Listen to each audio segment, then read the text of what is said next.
So you've already heard a little bit about research and our philosophy behind that. And I would say we always have a great showing at national meetings. This is from last year's AUA, and even this year with the virtual AUA, we're very proud to share that we had 11 first author abstracts that were presented, and we're always really proud to represent Michigan urology. So a couple of unique features that we've implemented over the past year or so in order to enhance our research experience and make this more robust include protected time. So traditionally, before we implemented the 6-year track, we were a 5-year program only. And it was really hard, frankly, for residents to find the time to carve out for conducting research. So we now have a half day per week that we protect for our residents. This is fully protected time for our PGY3s and 4s and optional time for PGY2s and 5s. And when our residents take this time, they're excused from clinical duties, and it's understood that they can use this time to meet with mentors, to check in for analyst office hours, and to work on manuscript writing. And I think it's been a really huge advantage in terms of research productivity. You'll hear a little bit more about that from Juan and Javi. We also formalized research didactics, which we implemented last year. Runa Sarma is a PhD epidemiologist on faculty here, also our chief of our Dow Division of Health Services Research, and teaches a master's class in clinical research, and is very generous with her time and resources in terms of teaching our residents the basics of clinical research methodology, including analysis, epidemiology, study design, etc. We now have a full-time biostatistician who supports our residents as well, Stephanie Daniel Newton, who is just absolutely amazing. She holds office hours for our residents, allows them to sign up, and will review their projects, and is just really a huge resource and just a great individual and person to work with. So I think that has really accelerated our residents' productivity as well. This year, we've implemented resident research days. So we've selected 4 different grand rounds where each class will focus on their research. And I've just been amazed at the caliber of work that our residents have done. Next year, we're going to implement a full resident research day, an all-day affair, where we really feature just purely our residents' research for the entire day and make it a big celebration. So we're looking forward to that. And we do support our residents in travel. Obviously, COVID has changed that landscape a bit, but we hope to get back to a day soon where we'll be able to travel and share our work in person.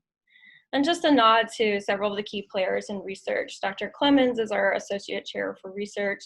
I mentioned Dr. Sarma, our Chief of the Dow Division of Health Services Research, and then Stephanie Daniel Newton, who's our biostatistician and just really kind of a key player in all of this success.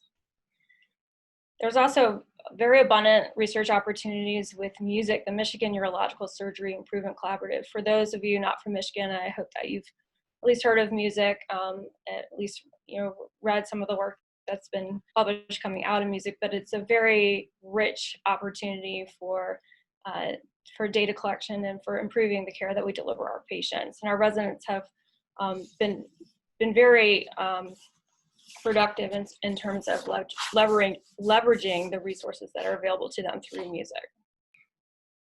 We take quality improvement and patient safety very seriously and have a very robust curriculum in this as well that's led by Miriam Haj-Musa. So in the PGY2 year, we provide an overview of QI and patient safety basics. Our PGY2s will then select a pilot project based on a clinical experience they've had on the floor, with the idea that it not only improves their quality of delivery of care, but more importantly, the care received by our patients. In the PGY3 year, we have a formalized root cause analysis curriculum that's taught by Dr. Haj-Musa and Dr. Priyanka Gupta as well.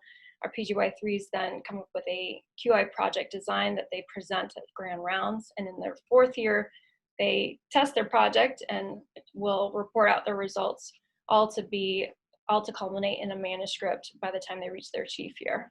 Just a nod to Dr. Haj-Musa and Dr. Gupta, who do really the brunt work when it comes to the development of our QI program. It's really an outstanding program. I also want to highlight our new Mutulu Leadership program. So in thinking about training the leaders in the best, we thought, well, we don't really have a formal leadership program structure. And this is something that I think is really important to introduce early for our residents. We want to be able to impart leadership skills in many different levels, whether it's leading in an OR, leading a team, leading an endeavor, leading a hospital. We want to impart those skills to our residents again early on. So the Mutulu program stands for the Michigan Academy for Training in Urology, Leadership, and Advancement. And for those who are history buffs, Mutulu is the uroscopic flask that was used back in the Middle Ages in order to assess different diseases and disorders based on the color and taste of the urine.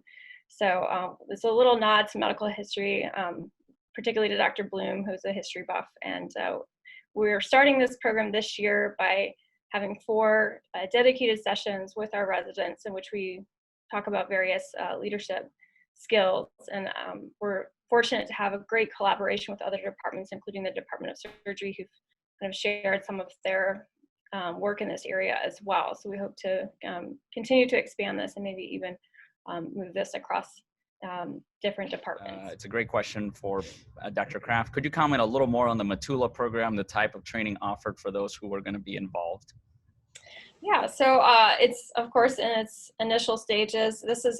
I want this to be the residents' leadership program. So I did a bit of a focus group or straw poll, or however you want to call it, during some of our COVID time when we were having more virtual meetings to get a sense of what they were looking for. And it was really across the board.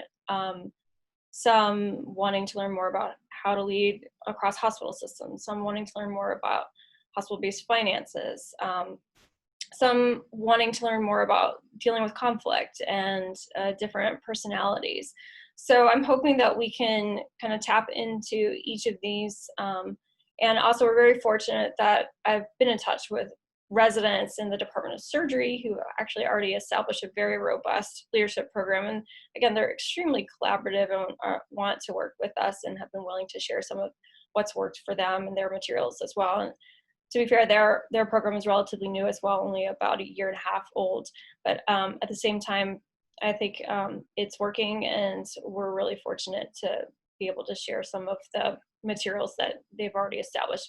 My vision for this is that hopefully one day we'll be able to have speakers from campuses across from different schools across campus. You know, we are very fortunate to have an outstanding, one of the top in the world business schools here at University of Michigan, and to be able to leverage that as a resource, I think would really be amazing for our trainees. In terms of research,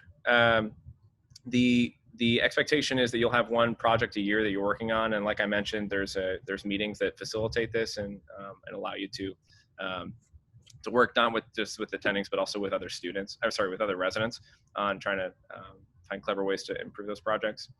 To facilitate that, there's now protected time for 3s and 4s. There's a half day a week wherein you can just dedicate that to research meetings or just getting down and working on papers or data acquisition. We don't have a dedicated, well, most of us on the 5-year track don't have a dedicated year. So this has been really helpful. Not for me, because I haven't done it yet, but really helpful for being able primarily to schedule meetings that you can't really typically do during the week when you're operating in clinic. This year we've been rolling out kind of a dedicated statistician to help with projects, and it's been it's been fantastic so far, helping you get through, making sure you're writing the right statistical analyses and making sure the methodology for your projects is good. And I'm not going to go into the bottom half of this, but essentially whatever you're interested in doing research-wise, whether that's policy, whether that's translational research, what have you, there's a million opportunities out there here. So whatever it is, you can go and grab it. Personally, I feel like every time I've been interested in pursuing a particular research project, there's always been somebody who's receptive and shares your excitement and gets it going. So we also take taking care of patients beyond the borders of Ann Arbor very seriously as well by offering global mission opportunities to our residents. These are just a couple of recent photos from when Caleb Hafez took Zach Koloff to Belize and John Park went with Aladorgi to Kenya. But we're expanding our global missions opportunities, looking to develop relationships with our colleagues all across the world. And hopefully, I know the world's a little different right now with COVID, but hopefully things will return to some new normal. We'll be able to once again share in person the ability to take care of patients together.